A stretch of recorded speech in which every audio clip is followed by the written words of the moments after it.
Okay, let's take a look at problem number 5. It says that the total number of seats in an auditorium is modeled by this equation. Anytime they give you an equation, that's a good sign because you can always type the equation in Desmos, where the x represents the number of rows. So let's draw a little table.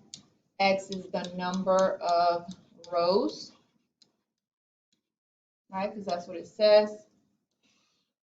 And how many rows are there in an auditorium if it has a total of 416 seats? So the total number of seats is modeled by Y, number of seats. Okay, so I am looking for the number of rows for 416 seats. So we're going to go ahead and put this in Desmos. And we're going to go look at which one would give me 416.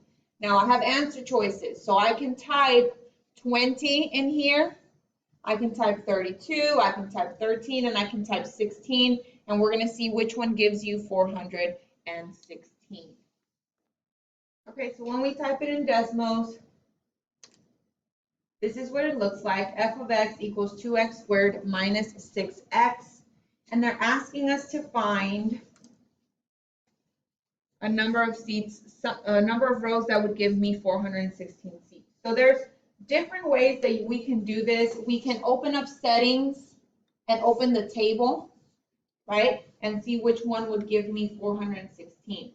So let's look at the numbers that they gave me. They gave me 20, 32, 13, 16. So if I type those in there, 20, what does it give me? That's too many, so it has to be less than that, right?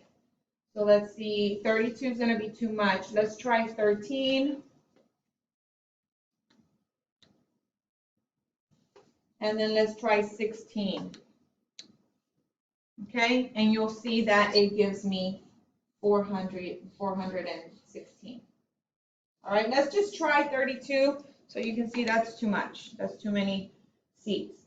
Another way that you could have done it is you could have typed F of, so F of 20 and how many seats it gives you.